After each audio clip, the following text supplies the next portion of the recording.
comment ça va today? On se retrouve aujourd'hui pour un tout nouvel épisode du podcast et on va faire l'épisode 2 de vos pires anecdotes en stage. Parce que oui, j'en ai déjà fait un en novembre il me semble et ça vous avait grave plu. Il était pas très long mais pourtant il a grave fait des lectures en fait. Vous avez aimé le lire donc je me dis mais pourquoi pas le refaire? Donc voilà ce qu'on va faire en fait. On va lire vos anecdotes. Je ne les ai pas lues en amont donc je vais les lire avec vous et on va réagir. Enfin je vais réagir et peut-être que je vais rebondir dessus. Enfin bref, on va lire des anecdotes quoi, la base. Avant de commencer, petit point essentiel, que dis-je nécessaire, sur ce qui s'est passé la semaine dernière. Je sais pas si vous avez suivi en story, mon compte Insta c'est YoYo en med, donc YoYo-8 en med. La fille ne sait même pas quel est son compte Insta, mais c'est pas grave, on oublie. J'ai parlé du fait que je n'avais pas eu le CESP. Donc le CESP, c'est un contrat d'engagement au service public, il me semble, si je dis pas de bêtises. Et en gros, le but du CESP, c'est de donner un apport d'argent. Par exemple, en gros, on te donne 1 000 € par mois de subvention. Je crois que c'est comme ça qu'on dit. Et en parallèle, tu t'engages à aller travailler dans une zone sous-dotée en médecins autant de temps que tu as reçu l'allocation. Ah, c'est peut-être plus une allocation. Non, c'est pas une allocation. Bon, bref, autant de temps que tu as reçu la moula finalement, la quicheta. Donc, moi j'avais fait le CESP pour aller à Besançon et faire psychiatrie à Besançon. Pourquoi Besançon? Parce que j'adore les montagnes et en fait, les zones montagneuses ne sont pas sous-dotées en médecins étant donné qu'il y a plein de monde qui veulent aller dans ces zones-là pour justement exercer parce que c'est des zones magnifiques. Et donc, Besançon, c'était pas trop loin des pistes de ski, j'adore le ski, c'était assez vallonné, il y avait des belles randos, c'est un beau lieu, je trouve que c'est un beau lieu. Et je me suis dit, vas-y, let's go, on va faire psy à Besançon. J'avais déposé ma candidature en novembre, elle a été acceptée en janvier par la fac, elle a été envoyée à l'ARS et le CNG, il y a peu, a sorti en fait une liste de postes éligibles et en gros, à Caen, il y avait 10 postes disponibles. Cette année, il me semble que beaucoup de personnes ont postulé et en parallèle, le CNG a diminué de 51% les places disponibles, donc les postes disponibles qu'on pouvait dispatcher dans toute la France. Autrement dit, il y aurait peut-être dû avoir 20 postes de CESP à Caen, il n'y en a eu que 10 pour cause de restrictions budgétaires. Et donc, du coup, je n'ai pas eu ma place étant donné que j'étais 16e dans le classement fait par l'ARS ou le CNG, je ne sais plus. En gros, il y en a un des deux qui lit toutes les candidatures et qui fait un classement du plus pertinent au moins pertinent. Étant donné, je pense que je ne voulais pas rester sur Caen, donc pas à ma faculté, et je n'ai pas été acceptée étant donné que je voulais aller dans une autre ville, donc ça ne les a pas intéressés, car le but pour eux, c'est de remplir leur région. Et la Normandie, le but c'était de remplir le CSP pour les Normands et pas de remplir le CSP pour d'autres régions, ce qui semble logique. Mais peut-être que s'il y aurait plus de place, j'aurais été acceptée. Vous voyez ce que je veux dire? Ça vraiment, c'est un problème de place, quoi, finalement. Donc voilà, je suis un peu tristoune. Je suis vraiment déçue parce que j'avais énormément de projets autour de ça. On comptait, par exemple, acheter un appartement. On comptait faire plein de choses avec mon copain qu'on ne va pas pouvoir faire dû à ce manque d'argent conséquent. En plus, mon copain, lui, veut reprendre ses études à la fin de mon externat, donc au début de mon internat, lui, il va reprendre ses études, ce qui fait qu'on va toujours pas gagner d'argent. Enfin bref, une galère financière bien installée. Mais c'est pas grave, on va faire avec, on va se démerder. Et puis voilà quoi, ma foi, voilà le bilan du moment, voilà où j'en suis, donc forcément, j'étais un petit peu déprimée. Sachant que là, j'enregistre le podcast, nous sommes le lundi 13 juillet, il est 18h40. Demain, c'est férié, et mercredi, jeudi et vendredi, c'est l'EDN blanc, le premier EDN blanc auquel je participe parce que j'ai pas fait celui d'avril. Donc voilà, on est dans une phase un petit peu bizarre, un petit peu les EDN se rapprochent, mais tes projets ne se concrétisent pas. Ils s'éloignent même de toi étant donné que tu n'as pas d'argent. Donc enfin bref, c'est tout un micmac, oui voilà c'est ça l'expression, tout un micmac assez compliqué à gérer pour moi émotionnellement. Et c'est pour ça que je vous ai demandé de m'envoyer vos anecdotes et que je vais les lire et tout ça parce que j'espère que ça va me faire rire. Peut-être qu'il y en a qui vont pas me faire rire, mais j'espère qu'il y en a quelques-unes qui vont me faire rire ou du moins me faire réagir, même si je m'énerve en fait. Voilà, j'ai envie de m'énerver contre quelqu'un, je vais m'énerver contre cette personne. Donc voilà globalement où nous en sommes. Bref, traite de bavardage pour cette intro beaucoup trop longue qui dure beaucoup trop de temps et on est parti.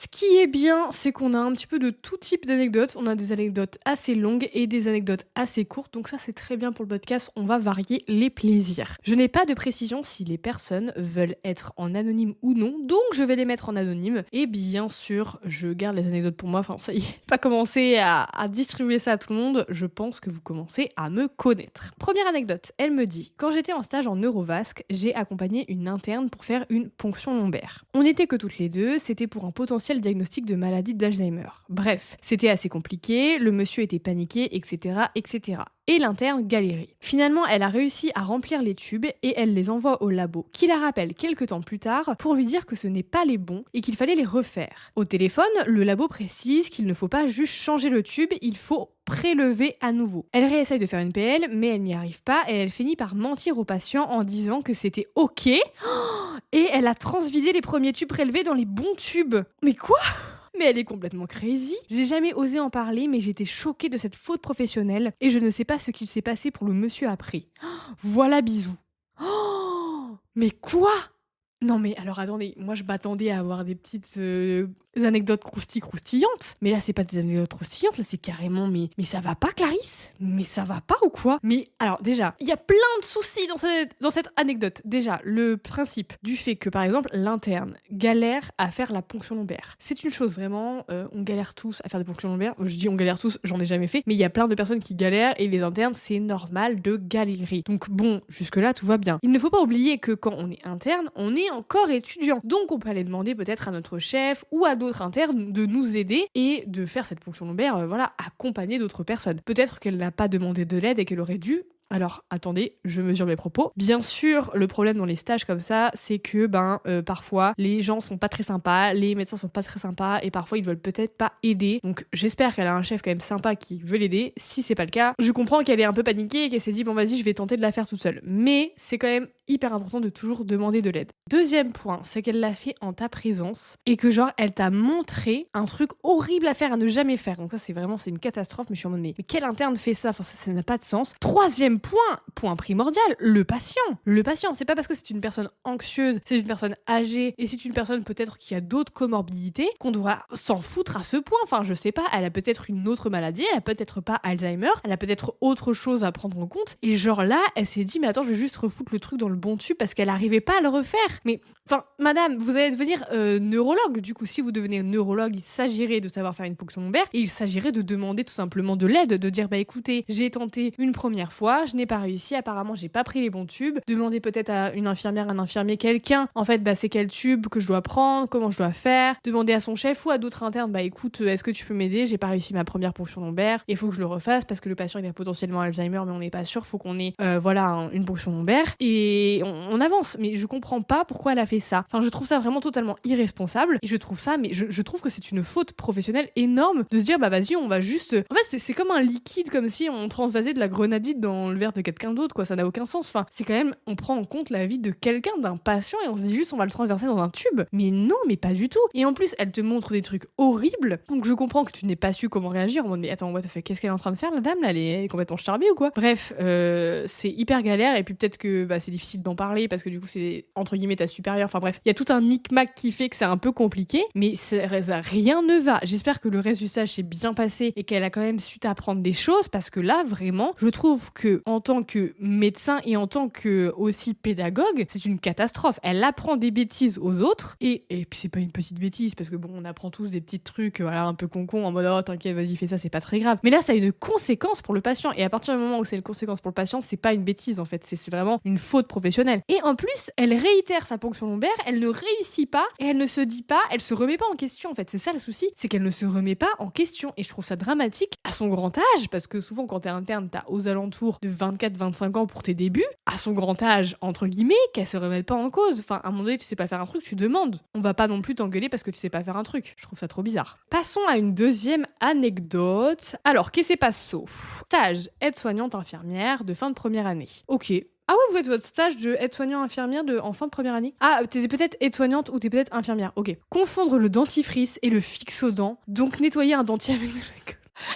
En fait, il faut sachez que cette anecdote m'est arrivée dans la vraie vie, mais à moi. En fait, quand j'étais petite, j'étais chez mes grands-parents et tout, j'étais en mode bon, j'allais me laver les dents et j'étais en mode oh j'adore changer de dentifrice. Et en fait, j'avais le mien, il y avait celui de mes grands-parents et il y avait ce fameux fixe-aux-dents. Mais moi, j'étais pas au courant. Que c'était pour fixer des dents. Donc moi, je me dis, une nuit, hop, je prends mon dentifrice, bam bam bam, je me lave les quenottes. La nuit d'après, je prends le dentifrice de mes grands-parents, bam bam bam, je me lave les quenottes. La nuit d'après, je me dis, bah tiens, je vais tester le fixe-dents, tout simplement, voilà. On change, on varie les plaisirs, bam, j'en mets sur la brosse à dents, bam bam bam, je me brosse les dents et je me dis, putain, c'est quand même bizarre, quoi, cette matière, elle est originale, ça lave pas comme d'habitude, oh tiens, c'est marrant, oh, ça doit être une nouvelle gamme de dentifrice un peu originale, un peu spécifique peut-être parce que les personnes ont des problèmes spécifiques au niveau des dents, donc ils ont un dentifrice un peu différent, quoi. Et donc je vais voir ma grand-mère et je lui dis ah tiens c'est marrant, je viens d'utiliser ce dentifrice là, le fixe-aux-dents, il est bizarre quand même et tout. Et là il y a ma grand-mère genre qui est en mode mais Yona, c'est pour coller mon dentier. Oh là là, j'ai explosé de rire. J'étais en mode mais quoi, mais je viens de me foutre de la colle sur les dents là pour laver mes dents, ça m'a pas lavé les dents forcément, du coup je me suis relavé les dents, bref, on s'en fout. Mais voilà, c'est une petite anecdote en fait qui m'est arrivée et donc du coup je compatis, mais en vrai ça va, c'est pas très très grave, c'est plutôt drôle. Et en fait ça t'arrive une fois, pas deux, et après t'es en mode plus jamais je confondrai le fixe-aux-dents avec le dentifrice. Ok, on change d'anecdote. Elle me dit si ça peut te remonter le moral, j'ai eu une petite anecdote très courte mais rigolote quand j'étais de garde aux urgences traumato. En anonyme, s'il te plaît. Les urgences traumato et générales sont séparées dans ma ville et ce sont des gardes de 24 heures en traumato, même en pleine semaine. Ah ouais, c'est sportif chez toi. J'avais un rythme hyper intense avec 2 gardes semaine, donc ma fatigue a beaucoup joué dans cette anecdote. Waouh, en vrai 2 gardes semaine pour de l'externat, c'est sport, hein. Alors, j'ai reçu aux urgences traumato un agent de la douane en uniforme. Détail important. Oula, ok. C'était le rush, donc je rentre dans le box, je me présente et je m'installe à l'ordi et j'étais dos à lui. J'avais pas capté tout de suite l'uniforme. Je commence mon interrogatoire et je finis par lui demander s'il consomme des toxiques. Vous fumez? Non, non. De l'alcool tous les jours? Non plus. Et je lâche dans le plus grand des calmes d'autres drogues? Cannabis? Drogue dure? Et là j'entends alors comment dire? Donc je me retourne et je capte l'uniforme et le patient me dit normalement en tant qu'agent de la douane c'est moi qui confisque ça aux gens. Et il explose de rire, donc moi je rigole aussi et je lui dis ne vous moquez pas de moi, c'est pas gentil, il y a beaucoup de monde et je pose la question toute la journée. On s'est tapé une grosse barre dans le box. Mais en vrai c'est hilarant, vraiment c'est hilarant parce que... Alors attendez, je finis le message, j'avais pas vu qu'il y avait une fin. Donc tout est bien qui finit bien, mais le petit moment de gêne au moment où je réalise son métier, j'aurais aimé éviter PTDR, il était très gentil et patient. Non mais ça c'est très drôle parce que parfois, autre anecdote, oh là là, punaise, j'ai plein d'anecdotes à vous raconter. Mais j'avoue que ça arrive à des moments un petit peu... Enfin, genre, quand on pose cette question, moi, je trouve que c'est une question toujours un peu sensible. Alors, je la pose toujours. Mais je trouve que c'est une question un peu sensible parce que t'es en mode, tu sais pas ce que fait dans la vie cette personne. Bon, voilà, normalement, t'étais censé savoir ce qu'il faisait dans la vie, étant donné qu'il avait clairement un uniforme. Mais bon, c'est pas grave. On va dire que c'est les nuits. Enfin, franchement, enchaîner des nuits comme ça, avoir 2 nuits, 2 gardes de 24 heures dans la semaine, c'est tellement hard, en vrai, pour l'externat, en parallèle des cours et tout. Donc, franchement, chapeau. Et je pense qu'on aurait tous fait la gaffe, donc pas de soussailles. Mais l'anecdote que j'ai en parallèle avec ça, c'est qu'un jour, en fait, j'étais avec une petite mamie, mais trop kiki. Vraiment, pomponnée, petit vernis à ongles, elle se mettait de la petite crème partout, enfin genre elle prenait soin d'elle, elle avait sa petite mise en pli. Alors si vous savez pas ce que c'est une mise en pli, en gros c'est tout simplement le fait de mettre les cheveux d'une certaine manière, en fait avec des bigoudis, donc chez les personnes âgées, ils font une mise en pli, ils mettent leurs cheveux d'une manière, après ils enlèvent les bigoudis et hop, les cheveux sont bouclés et courts. Je sais pas si vous voyez la DA, mais voilà, bref. Et donc du coup, un jour j'étais avec cette petite mamie, super apprêtée, boucle d'oreilles et tout, vraiment trop swag. Je lui ai même dit, parce que je me le suis permis, parce qu'on rigolait bien ensemble et tout, je lui ai même dit que si un jour j'arrivais jusqu'à son âge, parce qu'elle avait quand même 98 ans, si j'arrivais jusqu'à son âge, voilà, j'aimerais trop être quand même, parce qu'elle pétillait la joie, la bonne humeur, enfin c'était trop agréable d'être avec elle. Elle était en mode merci, ça fait plaisir et tout, machin, bref, bon voilà. Et donc du coup je commence mon interrogatoire, oui, antécédents, elle avait pas trop d'antécédents, j'étais en mode ok, sympa, mode de vie, ok, d'accord, traitement, ok. Est-ce que vous consommez de l'alcool? Non, je consomme pas d'alcool, enfin vraiment occasionnellement, mais sans plus. Ok. Est-ce que vous fumez? Et là, elle me dit non, enfin, ça dépend quoi. J'étais en mode Est-ce que vous prenez de la drogue? Elle est en mode: «Bah oui, ça m'arrive de fumer quelques petits joints de cannabis de temps à autre». J'étais en mode: «Mais mamie, mais qu'est-ce que c'est que cette histoire?» Bon, bien sûr, je lui ai rien dit et tout, mais j'étais en mode mais j'étais choquée. J'étais en mode mais je m'y attendais tellement pas parce que vraiment, petite mamie toute propre sur elle et tout, vraiment trop mimes. Et je me disais, elle a quand même 98 ans, donc pas du tout la DA pour aller s'enquiller des joints, quoi. Et elle me dit: «Ouais, en vrai, de temps en temps, des petits joints et tout». J'étais en mode: «Qu'est-ce que c'est que cette histoire?» Mais en fait, c'était un peu genre ma réaction, c'est bête, hein, vraiment c'est bête, mais ma réaction, ça a été un peu une réaction face à un enfant genre de 3-4 ans qui fait une bêtise, une petite bêtise quoi, et t'es en mode bah qu'est-ce que t'as fait là, c'est quoi cette histoire? Et je lui ai pas parlé comme ça, mais ma voix était un petit peu dans cette DA là, et genre elle était un petit peu, elle souriait de travers, et elle avait les joues un peu rouges en mode oh là là, je suis un peu crazy. J'étais en mode mais qu'est-ce qui se passe enfin? Faut que j'arrête avec cette expression, vraiment je le dis tout le temps, c'est un sup en fait. Bref voilà, petite anecdote. Donc franchement, j'aurais trop aimé être une petite souris et être dans ton box et en fait regarder ce qui se passe et genre constater ça et surtout regarder que toi tu fais ton interrogatoire et tout sans forcément calculer l'uniforme du patient et que le patient genre il répond à tes questions et tout et que tu poses cette question mais prom dug et que le patient il est en mode bah elle est nunuche ou quoi mon uniforme, mais on ne t'en veut pas, vraiment la fatigue a eu raison de toi. J'ai adoré cette petite anecdote, merci.